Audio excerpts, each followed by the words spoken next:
What's up, guys? Welcome back to TME. So just a little snippet here, not a long video, but I just want to take this opportunity to provide another example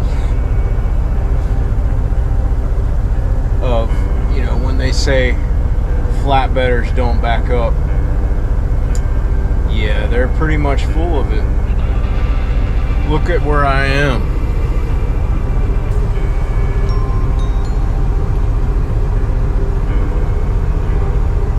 Construction site. This is Baltimore, Maryland. Check out the action in the mirror there. Getting unloaded. Brought some lumber up here. It was an ordeal. That's almost over, but the last thing I have to do is back off of this street onto a busy state highway. I don't really know if I'm going to have any assistance doing this. I would think that the guys on the construction site that are unloading me will assist me, because this is a busy road that I'm going to attempt to back up on. Now, there's a median on the passenger side out there on the busy road, so my only choice is to side back off of this road, which means I'm going to be forced to go in that direction once I, you know, line it back up, straighten it out, which means I'm going to pretty much be going through downtown Baltimore. I have a ragamuffin truck GPS that I got off of Google Play, and that's pretty much all I have to go by.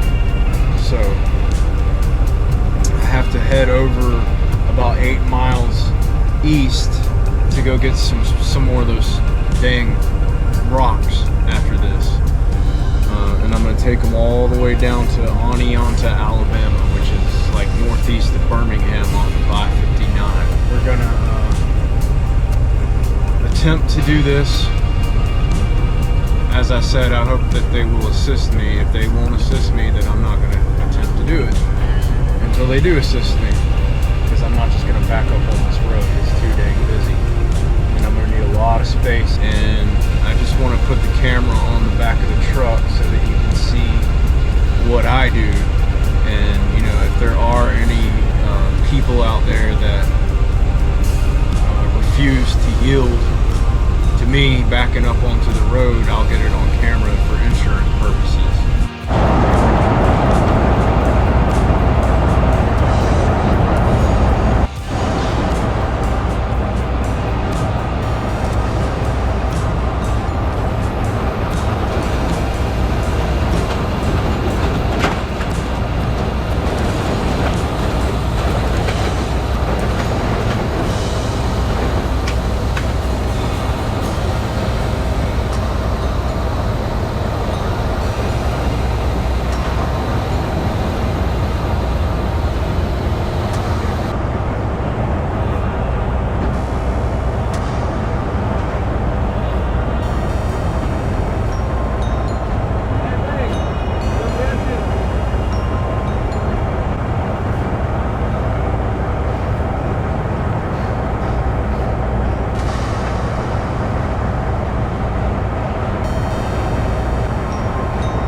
Now, if I can right here, I'm gonna relive this moment and organize my thoughts from this experience as we watch it. This situation is not typical for most truck driving scenarios, but it can be pretty common in specialized fields such as flatbedding or food service. I did food service for a little while, a couple of years ago, and would find myself having to back up in similar circumstances. However, the details in this situation are especially challenging in comparison.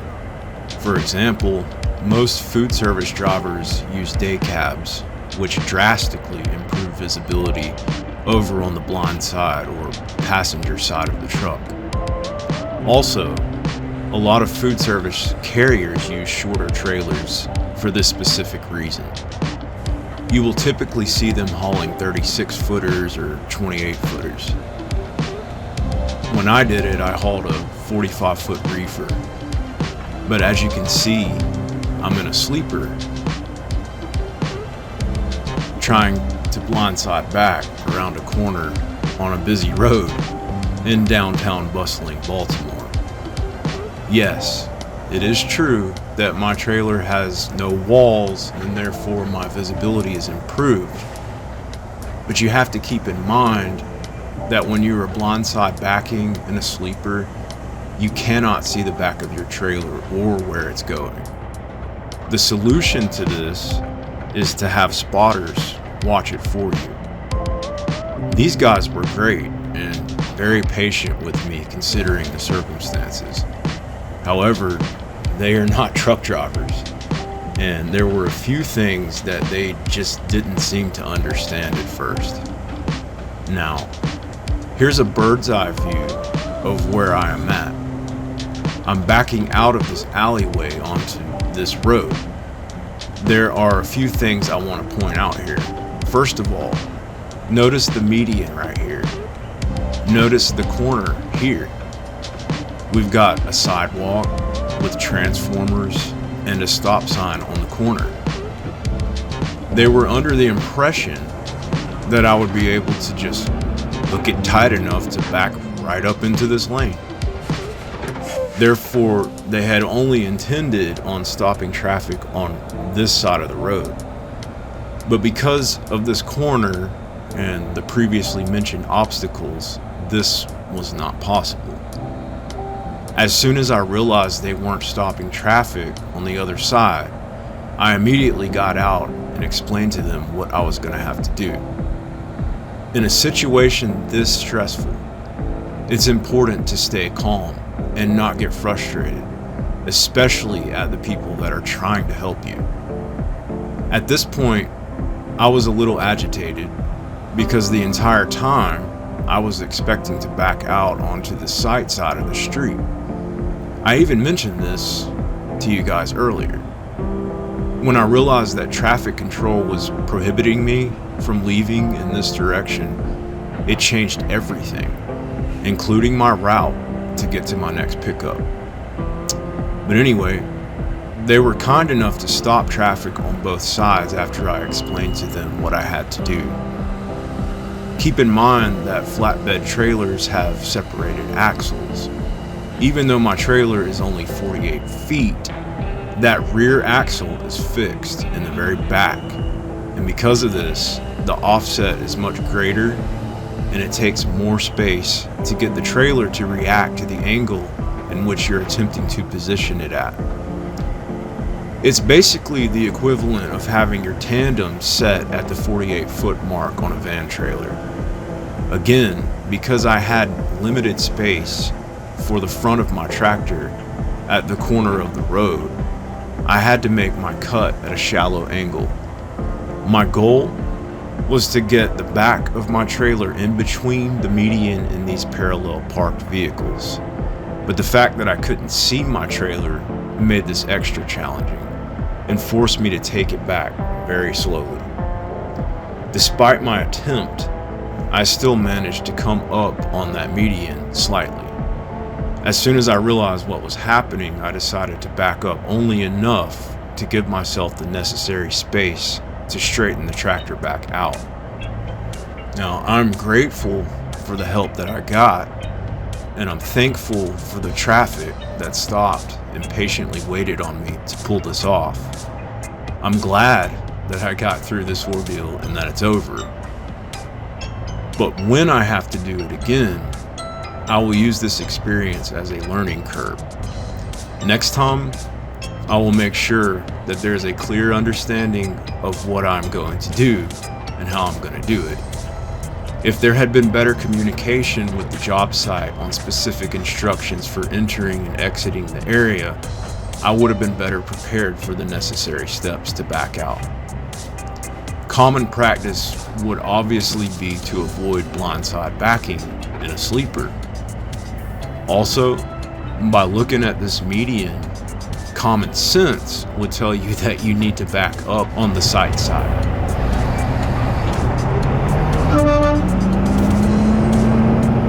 But because of the restricted road, again, it was necessary to back up in this manner. After leaving, I was forced to establish a new route to get to my pickup on the fly. This also was not particularly an easy thing to do.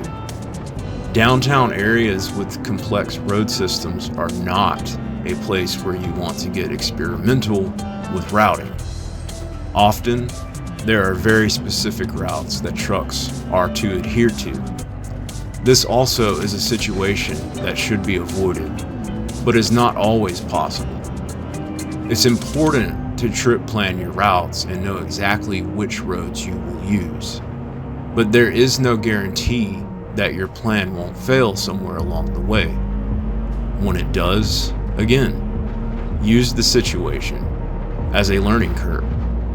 Don't panic, stay calm, and use it as an opportunity to develop your improvisational skills. Stay alert to what's around you and always use the signs as your most reliable source of communication. By the end of this video, you'll see that I made it to my pickup without any issues.